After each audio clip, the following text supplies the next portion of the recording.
Get in the know. Non-stop Vikings talk. It's Purple Daily on Score North and ScoreNorth.com. You like that? You like that? You like that? That's right. 1, 2, 3. You like that? We like that. You like that? I just said that we liked it. You like that? Oh, man. Old Kirky boy. The Kirkmeister on national TV last night. I have a couple questions for you guys, Kirk related. We will get a stud stable from the most passionate Vikings fan we know, Randy Vikes 69 on Twitter. That's Randy in Cottage Grove. We'll have Judd guess the PFF grades, and we have a Pigskin pecking order. So a jam-packed Tuesday here on Purple Daily, daily Vikings entertainment, where we just want the Vikings to win a Super Bowl before we die. Declan, tell the audience about a great place. If they love golfing, food, and drinks, is there like one place they could go to for all those things?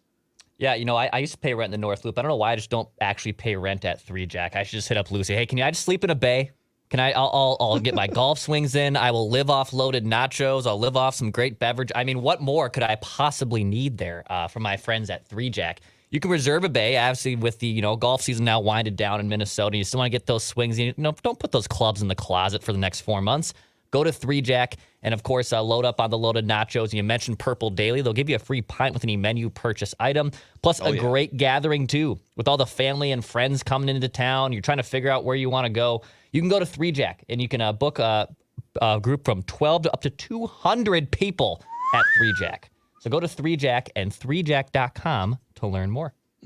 Also, a shout out to our friends over at Federated Mutual Insurance Company. Federated, helping businesses maximize their success. It's like having a great offensive line for your business. They specialize in risk management, in protection, okay? You want to be able to drop back as a business owner, survey the landscape, and know that you've got an insurance company that's protecting you from risks, that has 100 years of experience dating back to 1904. Federated is one of us, so to speak. They're based in Owatonna, Minnesota, and you can find out how they can help your business, especially if you're a next-generation business leader or business owner. Maybe you're taking over a company from your family lineage.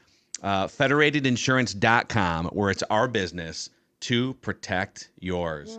So Kirk was on last night with his Kohl's Cash chain. He's on with the Mannings. He's breaking the game down.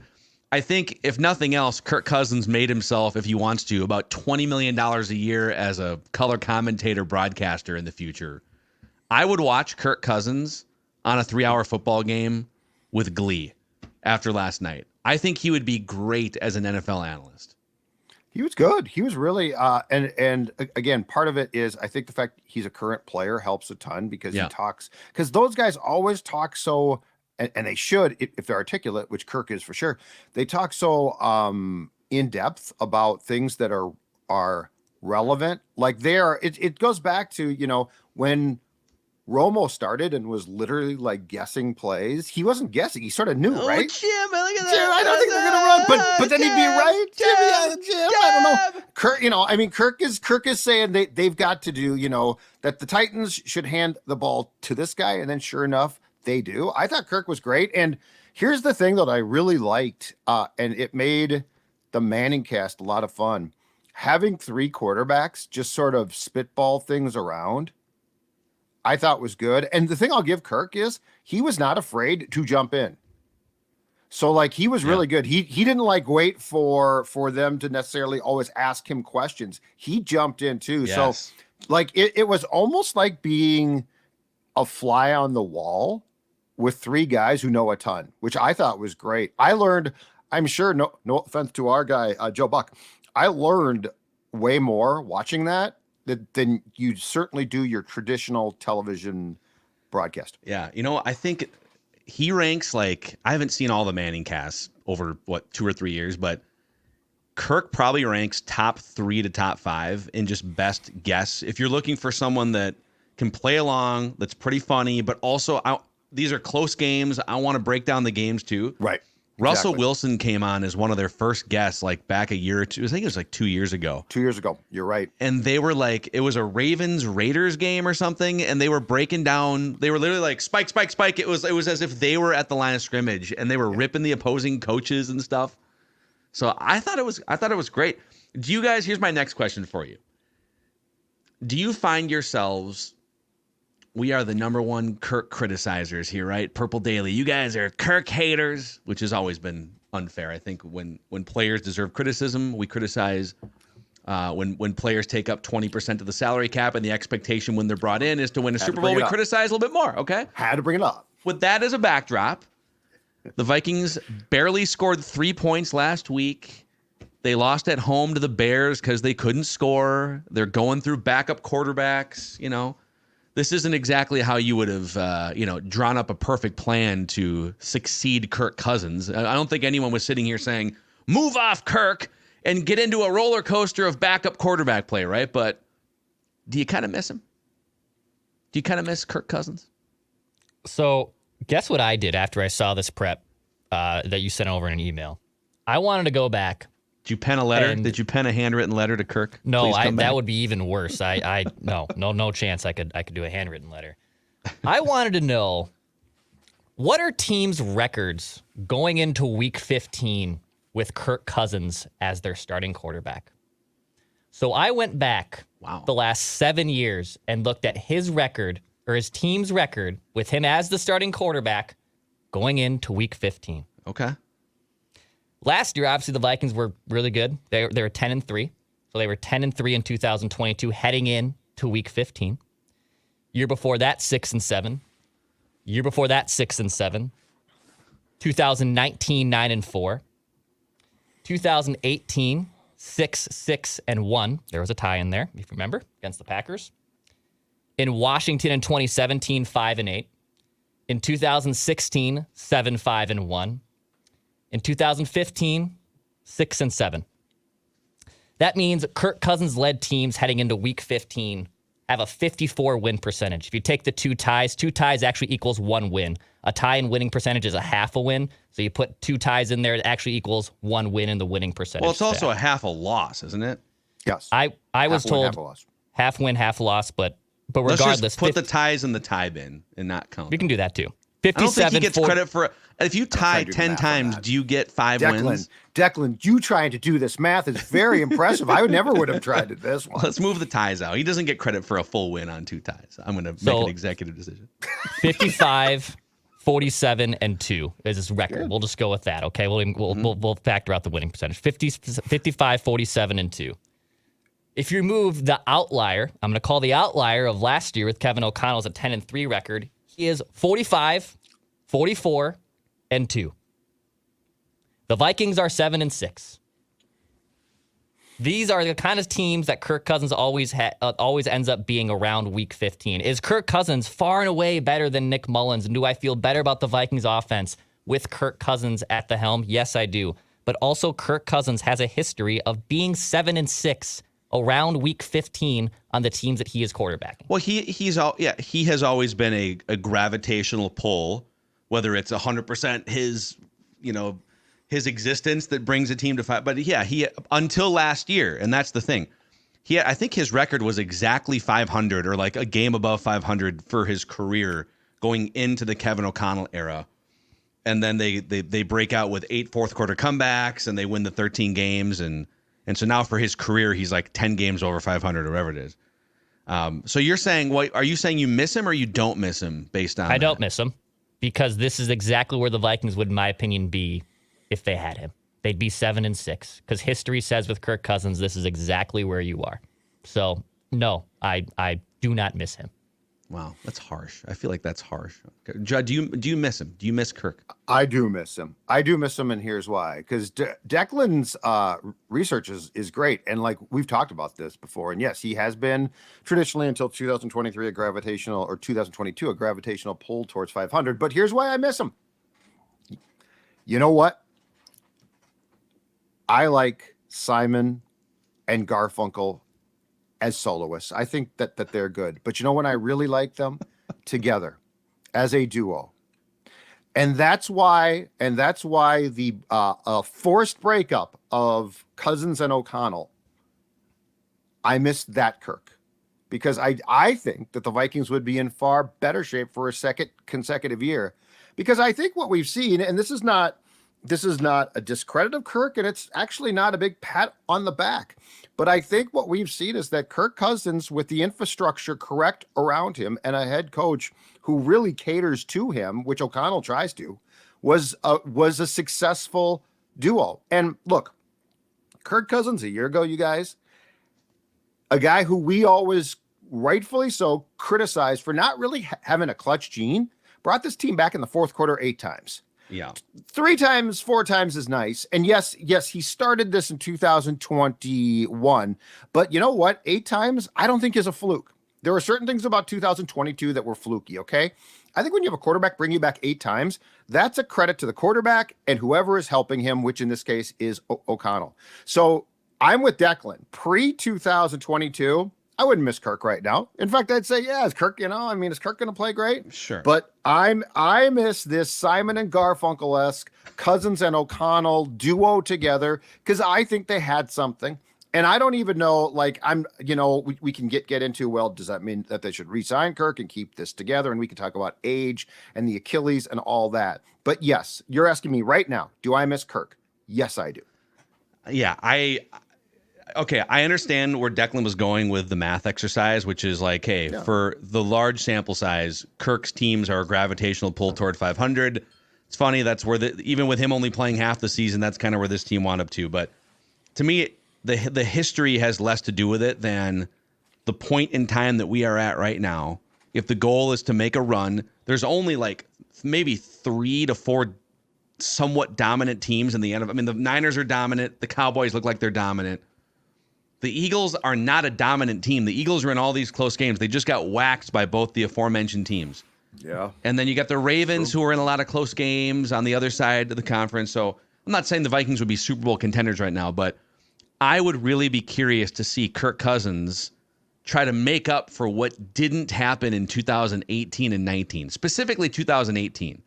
Because everybody who has defended his sort of mid-career with the Vikings, like the Vikings as a team, they've been to the playoffs twice with him as the starting quarterback. They have 1 playoff win. And the defense is always, somewhat justifiably, but look at the defenses, right? Because the defense has really eroded the last 3 years. The last 2 years of Zimmer and then the first year with Ed Donatel. Terrible defenses.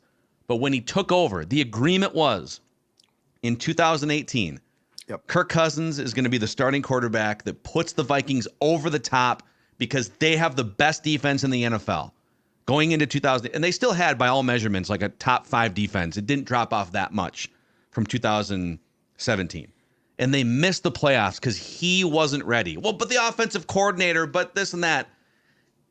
He wasn't ready to take that team to the next level. And there were some things that could have been better around him. Things are much better around him now. He is more ready now than he was 5 years ago, 6 years ago. And the Vikings have a top 5 defense again for the first time since he signed in 2018. And because it's the Vikings, and of course we can never have nice things all across the board, the minute that they get a top 5 defense back, they're cycling through backup quarterbacks again. And Justin Jefferson's dealing with another injury. So I would love to run that thing back. Hey, bring in healthy Kirk again with a top 5 defense. All right, let's see if you can sort of make up for what didn't happen in 2018. But we're not going to get to see that. And there's no guarantee that if he comes back as Vikings quarterback at age 36 post-Achilles, there's no guarantee that he's going to be the same guy in 2024. And there's no guarantee Brian Flores is still around as the defensive coordinator. And there's no guarantee that your defense is still top 5. So from that standpoint, kind of sucks. Well, yeah. It's unfortunate. That's why the shame of this, though, is that we don't get to see with a defense that the Vikings got right, in large part because they just hired the right guy a year after hiring the exact wrong guy, that we don't get to see the O'Connell Cousins team. Because I really think that's the key thing here. Yeah. I think you could make a case that every OC previously, some hurt Kirk, some tried to help Kirk, but I don't think anybody catered the offense to Kirk like Kevin did. And you know what? Credit to Kevin, credit to Kirk. But when you look at what Kirk did with Kevin O'Connell, there's no mistaking the fact that there was a jump there. And I think that the jump was predicated on the fact that you had a guy who knew exactly what to do, to go back to what I said day one. And I didn't mean this as an insult, but it's a puppet master. Like he literally took Kirk because Kirk's got a ton of talent. That's the thing about it. That's the hidden reason, and I don't think we talk about this a ton, why I think there's a frustration from like this show and a lot of fans with Kirk is because you're not looking at this like talentless dude who it's like, wow, this was all sort of a fluke, right? Like you look at certain attributes and you're like, oh my God. And then to go back to 18, which is I'm with you. Like that's the poster child of what went wrong. That was the year. But what happened? They went out and got John DeFilippo from Philadelphia, who had been the quarterback's coach. And his intent was, I'm going to come in and run this like I have a star quarterback. Like yeah, I'm but the Vikings signed what they thought was a star quarterback. I know, but that's the point. Kirk gets paid like a star quarterback. Phil, Kirk I'm with you. Carries himself like a star quarterback. I'm with you, but what I'm saying is now you've landed. Now you finally landed on, okay, here's what Kirk can do well. And you've got that guy. And then to your point, you got the defense now. Yeah. And so, yes, I miss in 2023, soon to be 24. I'm willing to sit here and say, I miss Kirk. Yeah. I would love, I'll say it again. I would love to see this forward in the last year of his contract, healthy with a top 5 defense, just to put that entire argument to bed once and for all. Well, wait till you give him a top 5 defense. Well, here it is, and he can't play. Josh Dobbs. So people are going to be arguing in perpetuity about if only Kirk would have had this, if only Kirk would have had that. In the last month of the season, we could have put this to bed, and instead, here we are. All right, let's get to the most passionate Vikings fan we know. His name is Randy in Cottage Grove. You can follow him on Twitter or X, whatever you want to call it these days. Randy Vikes 69. Hey, a 3-0 victory, Randy. Pretty impressive in some ways. It's what we call a signature win. That game was it was a domination as far as I'm concerned. Well, I mean, it was a defensive domination. Yeah, I guess for sure. There was a what a lot of time what they say on the NFL Network is an instant classic. Yeah, I don't know if they're going to be running that one back on a holiday on NFL Network. I watched it 3 times since regular speed. You've watched that game back 3 times in the last 2 days? If you don't like a game like that, you don't like football. That was a old school, pound 'em, rock 'em, sock 'em. That's the kind of game that gets real football guys snug. Well, wow. Judd, you're a real football guy. Are you? Yeah. You feel snug after watching that game? I hope you've had 12 packs each time that you've gone back and watched the game just to have that little buzz going throughout, Randy. First of all, the way I go is with a kegerator. It's much more economical. That's smart. But also, Jeff, I don't know if you know, a win is a win, is what they say, and that was a W. That was in a tough place to play against a dynamic offense, the Las Vegas Raiders. It is a tough place to play when 60% of the fans are doing skull chants loudly. It's hard to operate as the Vikings offensively when the fans are just skull chanting for 3 hours on the road like that. A lot of the players might. Also about Las Vegas, one thing you need to know is it's so that place you can have a little bit of fun. They call it Sin City, and a lot of the guys might have been out, having a, who knows, who knows? Just you think they're breaking? I mean, if they're breaking curfew, I think we need to have a conversation about Kevin O'Connell being a little too player friendly. Then, well, he's a guy, he's a good-looking guy too. Maybe he might have found his way to a club, and then it's a free country. He's happily married with 4 kids, right, Randy? You can be married with kids and still have fun in Vegas. Vegas. Okay? When I was married, we took several trips to Las Vegas, me and the guys, and just leave it at that. Maybe that's why you're single now. Well, you want to get to a stable here? I'm assuming that the stud stable is jam-packed with offensive players. There are a lot of guys made nice contributions. Sure, let's. I mean, this is the Packers lost. I mean, you couldn't have asked for a better weekend. No, I mean the Packer. We got some Packer vent line coming up here too after we're done with Randy that you're going to want to hear. But the Vikings are still in playoff position. This is the Week 14 stud stable from Randy in Cottage Grove. Randy Vikes 69. Take it away, sir. a lot of okay, school. A lot of times people like to go with the peaking at the right time, and that's what I saw Sunday. What I saw is a defense that takes no prisoners, none. They go in and they wiped out the Raiders, and they did it pretty methodically. I was sort of hoping, I was sort of hoping for a strip sack to end the game, just to really put the emphasis, the exclamation point on that one. But we'll take a field goal. So number one stud, a guy they call it Greg the Leg, Greg Josephs. You really earned it this week. You scored the only points. There could have been more points. We didn't need more points. Greg, you did it. You were the offense, and Greg Josephs, you're a stud. Did you see that pooch punt, though, that he just decided to pooch right down the middle of the field instead of coffin corner it? Excuse me? Nothing. Go ahead.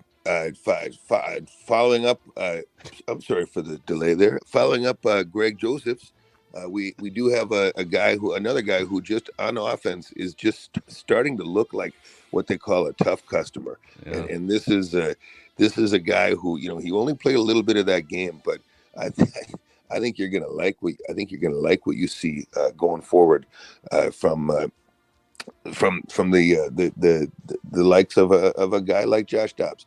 They pulled him just to get him a little breather, get him a blow. Excuse me. They pulled him to get him a blow, get him a breather, kind of wrap his head around. But when he had to roll out, when he had to do it with his legs, he's just a weapon. And even if he has to play backup this week, he's ready. It's really a nice luxury to know that you've got a guy who can come in at a moment's notice and provide that spark. So Josh, don't get down on yourself. Take a peek in the mirror, and you're going to see a guy they call him the pastor now, and that's you. And so Josh, Josh, you're ready. You're primed, and you have not played your last snaps for this team. I can tell you that right now. That sounds like a threat more than it sounds like analysis. Did you watch the whole game? Josh Dobbs, yes, I did, Jeff. Josh Dobbs, you're a stud. Boy, he was probably the worst quarterback performance, and that says something after that Bears game. One of the functions of the stable is to pump guys up. I don't know if you guys were aware of that, but it's meaningful for some of these guys to hear that. It's like the same way KOC does his game ball. So here's a guy, by the way. Well, even KOC didn't give a game ball to the offensive players. He ignored the offense. For reference, okay. And here's a guy who is on the defense and who is what they call a UDFA, and then that's Edgar Pace Jr. Edgar, you came out there. Is that his real name? Excuse me, Edgar. You came out there. It's Ivan. You came out there this week, and you put a lot of people on notice that couple of things. Number one, Quezzy knows how to find, as they call, diamonds in the rough, and you came with an authority. You came with an authority and a will to win, and you did get a game ball from KOC. Well, you're going to get one here too, because Edgar Pace Jr., you're a stud. And finally, do you want to tell him? No, it's fine. Finally, I did happen to watch they call the Manning's cast last night, and I saw that Kirko apparently is well enough to be doing television. So you figure that out, limber it up, loosen it up. There's still a possibility he could. I'd like to think there's a possibility he could still get out there. But if he doesn't, this offense, probably as you implied, is going to need a little bit of a spark, and that was going to be JJ, and then he took as what they call a stinger, and he went a contusion. Well, Justin, I'm going to be one of the guys who says that you are going to come back, and you are going to play this weekend, and you're going to play your ass off, and you're going to help us down the stretch, because you are one of the best in the biz. You are one of the best in the biz, as they say, a WR1. So Justin Jefferson, even though he only had a couple of catches, maybe 15, 16 yards, I'm going to say you to get out there and put it on yourself, and even go to the hospital for this team. You've got that moxie. You've got those cojones. And this weekend, Justin Jefferson, you're going to be back, and you're going to be a stud. Yeah, there it is. The stud stable. Edgar Is he there? He's gone. No, he just leaves. He doesn't even really leave room to converse about the stable. He just pieces out. Edgar, I thought is like Ivan his. Yeah, I had to look up too. His middle name or something, and it's like Edgar Ivan Pace. No, it's not. There's no Edgar. Yeah. Do you think is his dad's name Edgar? Well, his dad has to be. Well, it'd be Ivan Pace Sr. Yeah, right? I think Randy just has it completely wrong, and we didn't really have time. That's so random. Let's see here. I was considered to be a junior, but my mom grew up with another junior in her house, and she didn't want to have to go through that again in her adult life. I was almost Steve Jr. Oh. Mm-hmm. So I was almost a junior. Are you Declan Steve then? No, I'm Declan Robert. I'm named after my uncle. But okay. But I also have my fiance teasing me too. Like, would you have a Declan Jr.? Like, no, I want to be the only Declan in my house. Like, I don't want to hear two Declans being yelled at for the same thing. So that's also another good reason. I feel like Declan, when I first met you, I was like, Declan, that's like when you ran the board for our old radio show like 7 years ago. I was like, Declan, I've never heard that name. I feel like there's a million Declans out there running around. It's become a very popular name. Yeah, the rise of the Declans is finally upon us. We're getting there. Elvis Costello, Judd? Elvis Costello? Oh, love Elvis, yeah. Real name, Declan McManus. Oh, really? Okay. It's a stage name, yeah. Declan McManus is a real name. I did not know. Love Elvis Costello. I can't believe we were able to time in Simon and Garfunkel and Elvis Costello into the same Purple Daily episode today. Well, Simon and Garfunkel. You know, Cody is another pretty common name. Cody Finch, however, I think when you put those two together, you know what you're getting. You're getting a great van that roams around the Twin Cities, just helping people. Declan? Yep. Thank you very much. All right. Yeah, that's right. Cody Finch, Finch Home Solutions. They are going to come to your house. If you have any electrical issues, they are going to solve the problem. They are going to fix it. And guess what? Courteous, professional, and quick. I can't say enough good things about Finch. They have been to my home to do a couple projects.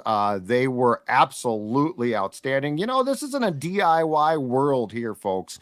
This is a world where you want to protect the electronics in your house because that's protecting you and your family. They have 24/7 emergency service.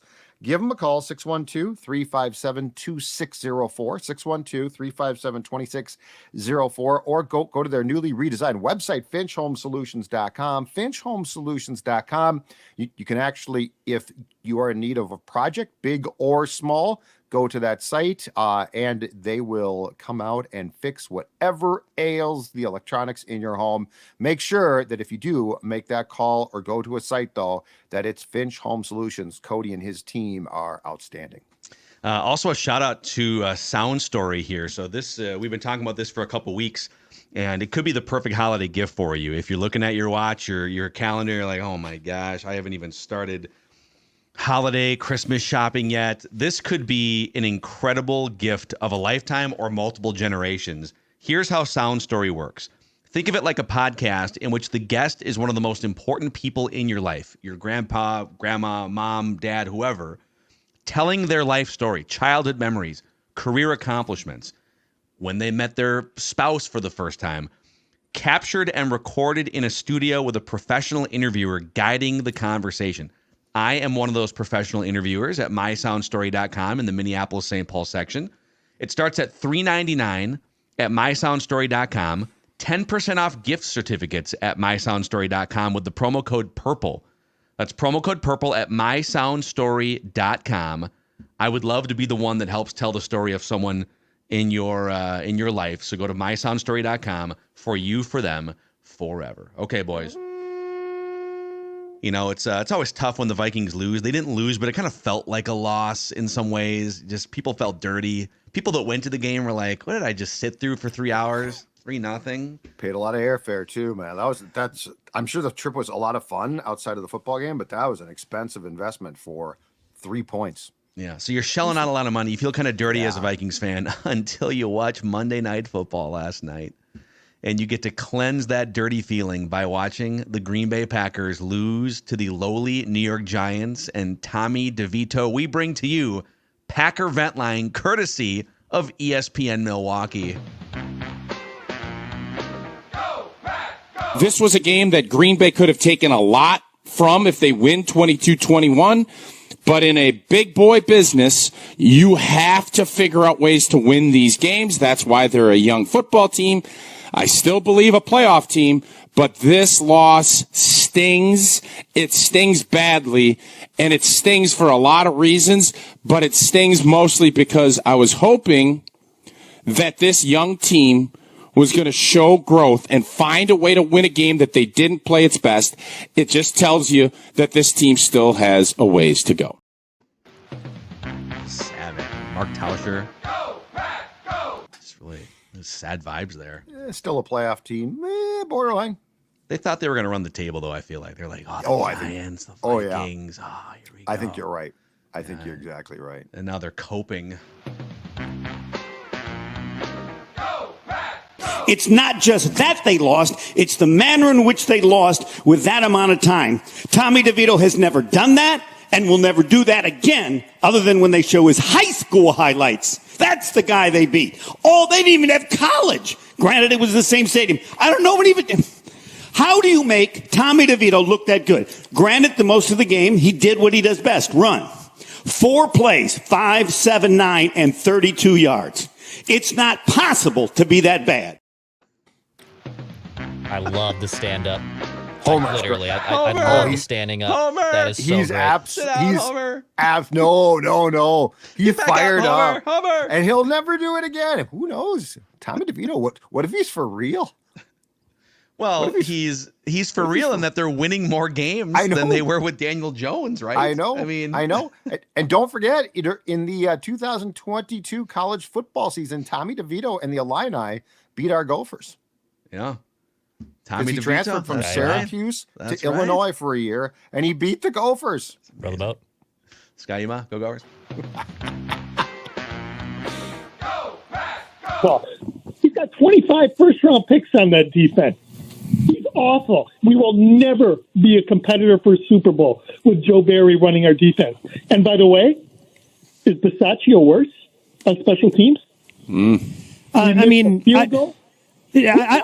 know if Rich Bisaccia is the one who muffed the punt, fell on the ball, and then decided to get up and run with it. Who had Nixon out there returning it instead of Reed? Who made that call? Okay, whoa, hold on, Jason. You're going to tell me that you're going to bitch and moan about an all-pro kick returner back to receive a punt? He was last year. He was kick returner, not a punt returner. Kick returner. He's not as good in the punt game. The bottom line is this team will never win with Joe Barry as the defensive coordinator. I love it. Fire coordinators. Get his ass out of here. Special teams. It's a Monday night. They're all liquored up. That's so good. Oh my gosh. I got one more for you here. How are Packer fans coping here across the border after an embarrassing loss to the Giants? Like, let's not forget that too.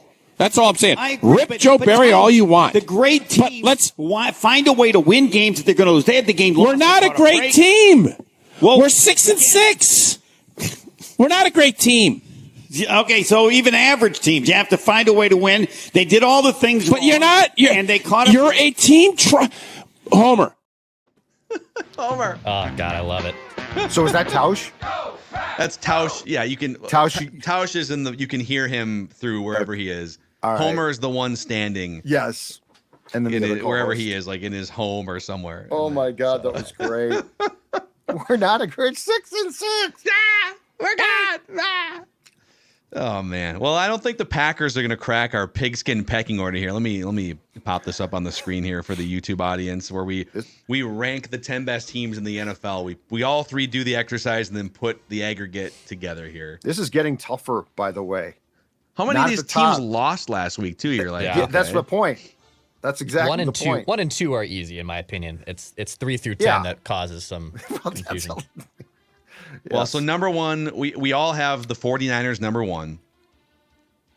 I think it's a little mixed number 2 and number 3, but the Ravens are number 2. Cowboys are third. So I have the Cowboys 2. You guys have these two flipped. So you guys have the Ravens 2 and the Cowboys 3, I believe. Sure. And then Eagles are 4. Chiefs are 5. So those are the top 5 teams. I'll keep going. We can break this down. Okay. Dolphins are 6 after. God, the Dolphins blew with under 3 minutes to go, blew a 2-touchdown lead last night. That was bad. And that was a lesson in why you go for 2 on the first touchdown when you're down by 2 scores. The goal isn't to score twice and then extend the game into overtime. The goal is to win the game. Yeah. And the Titans did last night. End them. Buffalo Bills up to 7th after not being ranked here 2 or 3 weeks ago. Lions down to 8, Browns at 9, and the Jaguars still clinging in the top 10 at number 10. So we all have the same 10 teams. We all have the same top like 4-ish, I believe, with a slightly different order. I got the Cowboys number 2. But what do you think of these 10 teams, guys? I think I was, if I am not mistaken, when I sat down to do this exercise after the 2 Monday night games, I think I was pretty certain of my 7, like those 7 teams. Yeah. But 8, 9, and 10 is complete. It's getting to be a coin flip. Now, Detroit was going to make it, but like the Browns and Jaguars, I was like, oh, is this really the best 2 to put in? And then I surmised, yes, there were so many teams this weekend that lost, that like juggled things up, and the Dolphins definitely dropped because of what happened. Yep. I tried so hard to find a different team to throw in here instead of like the Jaguars or so did I. I think the Browns have to be in with what they're doing here now with another quarterback and their defense. But it's like Jaguars, Texans. I guess you could throw the Vikings in, but not off of.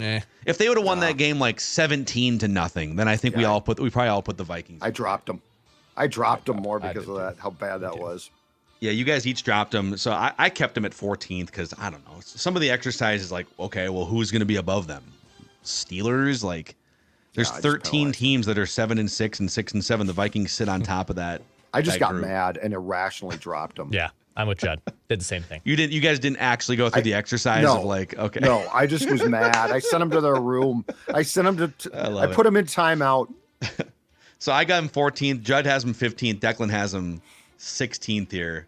That's where we got the top 10 teams and the Vikings in our pigskin pecking order. Okay, before we have Judd guess the PFF grades here, let's tell the audience about the official pet and dog food, and that would be Nutrisource. Maya Mackey, always a big goofy smile on her face. In fact, it's almost time for her to paw at this door and ask her father for lunch. Papa? Her biological father, that would be me, for lunch. I call Vinny my son. Well, yeah, but he just said biological, Dad. That's We right. got some questions for you, Mr. Mackey. We got some. No comment. That little girl right there, Stella, there is an emergency at my house. We have to, I have to go as soon as the show is done to Chuck and Don's down the street to get her some treats because she is out of Nutrisource treats. And you guys, I'm going to tell you right now, that does not fly in her world. I'm not sure about the Vinster.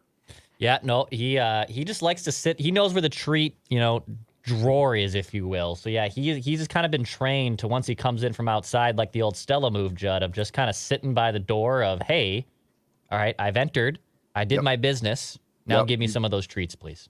Yep. NutrisourcePetFoods.com. That's NutrisourcePetFoods.com to find a Nutrisource retailer near you. And hey, the holidays are fast approaching, and your home is disgusting. Let's be honest. The carpets. Well, the stains, dogs, right? Smells, dogs. I love the dogs, but Yeah, come on, dogs. They smell. It's a problem that you can fix with Zero Res. They'll get the job done. They'll clean your entire house, deep clean and carpets, even air ducts. So at Zero Res, if you ask for the Score North special, you can get 3 rooms Zero Resified starting at just $129. And this month gets $75 off when you get your air ducts cleaned as well. That's ZeroResMinnesota.com or 952-0-RES. Say you want the Score North special. ZeroResMinnesota.com or 952-0-RES. Spell it forward or backwards. It spells the same. Zero Res. Okay, Judd. Football. Time for you to guess the PFF grades from that 3-0 glorious football game on Sunday. Okay. All we right, put Judd's grizzled veteran football viewing experience and eye test up against Pro Football Focus's scouts. I'm excited So you for this get one. 3 strikes and you're out to guess the 3 best and 3 worst offensive players. And we'll draw the line. So Jefferson played only 13 snaps, which seems like a pretty good place to draw the line. We'll say, let's say 20 snaps. 20 snaps. Guys who played at least 20 snaps. Can I start on the defense top 3 because the offense, I'd rather That's the start right on move. I'd rather start on defense. Sure. That's fine. Top 3, and then like give you offense bottom 3 guesses. Like, Yep, because this is and gonna we'll go. I'm just trying to see where to draw the line here.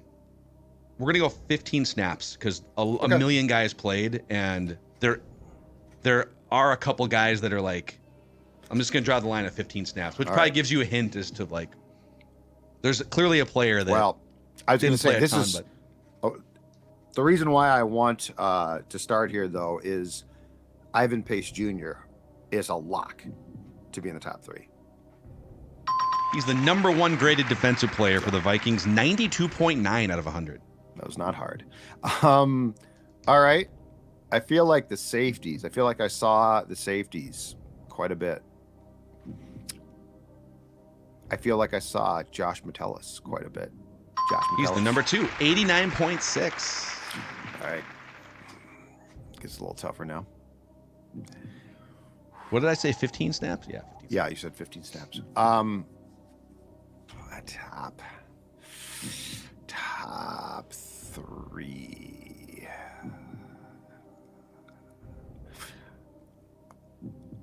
Harrison Smith. Harrison Smith is incorrect. Okay. All right. You know what? I'm gonna get this guy. I don't know that I saw him a lot, but that's a credit.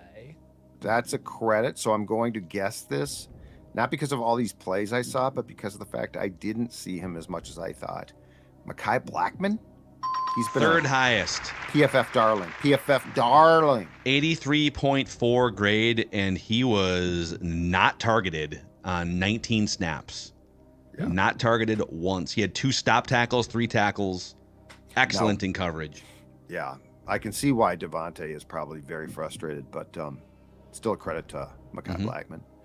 All right, now I'd like to jump now to the bottom 3 on offense. Sure. Yeah. Oh, what? Okay. Bottom 3 on offense? I'm taking the good and the worst. So I'd like to jump to the bottom 3 on offense, because if I go to the bottom 3 on defense, I don't think there were a lot of defensive players who were atrocious. Off the top of my head, I feel like okay, we're going to combine these. You're creating your own game here, so you're going to get 2 remaining strikes to guess because you're crisscrossing here. Okay. Yep, crisscrossing. Yes, exactly. And yes, 20 or more snaps. Yes, because it's 3. I believe it's 3 incorrect guesses just off the top. But anyway, okay. Offensively, KJ Osborne was awful. KJ Osborne crisscrossing the offense. He was the 3rd lowest graded player, 49.8. Got 2 strikes left, 2 players left. We're looking for bottom of the offense here. Blake Brandel. Ooh, he was the 4th worst graded offensive player, 52.7. Damn you, Blake Brandel. Damn you. Okay, what's the snap qualification, Phil? 20 or more snaps. Okay. I think I saw this guy drop enough balls that he had to be on the field enough. Jalen Naylor. You know what? I'm gonna executive decision here. I didn't think you were gonna guess him, so that's why I drew the line at 20 snaps. He was the 2nd worst graded player at 17 snaps. We're gonna count that one. Okay. All right. I figured it'd be close. It does change the lines here, so now there's 2 remaining players. Okay. If you guess one of them, you're gonna win this round. Okay. You got 1. Is it 1 strike left? Yes. Or no. I got 1 on defense wrong. Yeah, I got 1 on the. I got Brandel wrong. Yep. Okay, we just need one of the last 2, and we'll give you the credit. It's got to be Dobbs. Incredibly, it is not, Josh. What? Josh Dobbs, in fact, was among guys that played 15 snaps or more, the 3rd highest graded player. So there's one for you right there. I just gave you a freebie for the next round. Who are the other 2 highest graded offensive players? He had a 68.5 grade. Wait. Did you just say Josh Dobbs was 3rd highest? Yeah. It just goes to show how bad the receivers were. He was bad too, but how bad the offensive line clearly was. Oh my God. I'm processing this right now in real time, and I can't believe it. So now I'm going for another bottom 3, or have I now?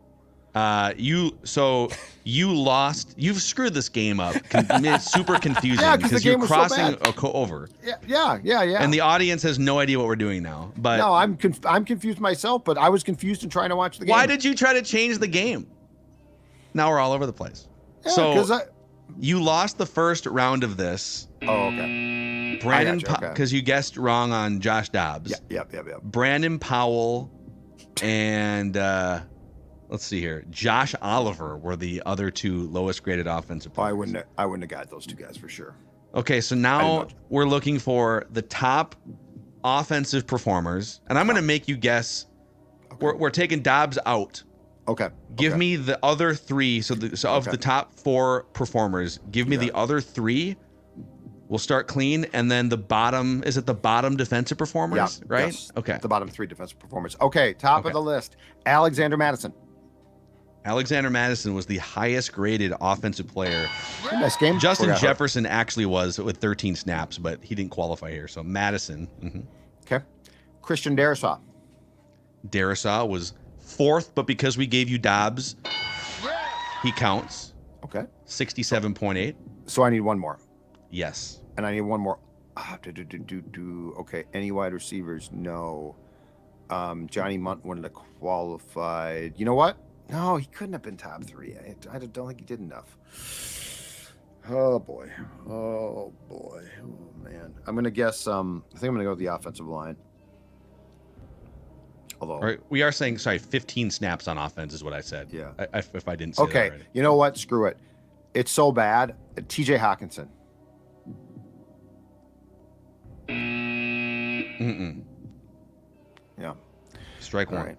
Okay. All right. Garrett Bradbury.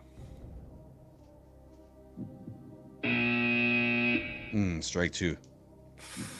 This is why it's so tough. Is that the offense? It's so bad. I don't even know. Okay, so hold on a second.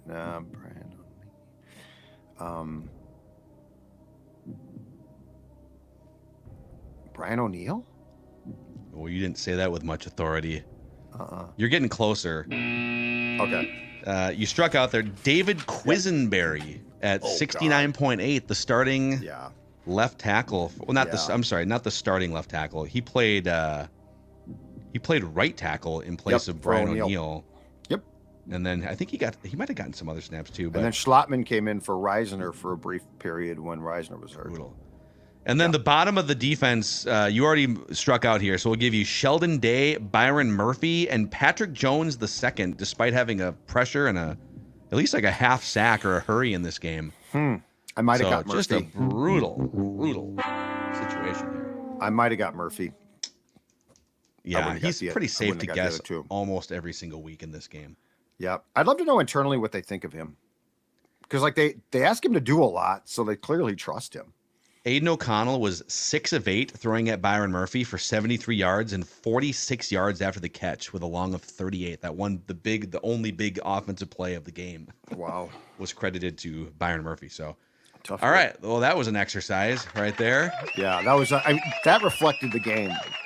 Like if you missed the game and you're like, man, it sounds like it was bad. You just watched me really, really scuttle that whole thing. You kind of threw the game plan out there too. You went rogue, because you know what? And then you whiffed. This game deserved that. I paid homage to the game. Oh man. Thank you guys for hanging out with us here on this Tuesday edition of Purple Daily. Please click the like button and the subscribe button on the YouTube channel as we climb our way toward 50,000 subscribers, hopefully sometime in 2024. And give us a 5-star rating and a positive review on Apple Podcasts and Spotify to help us continue to grow this awesome community of Vikings fans. We will see you guys tomorrow for some Write That Down predictions.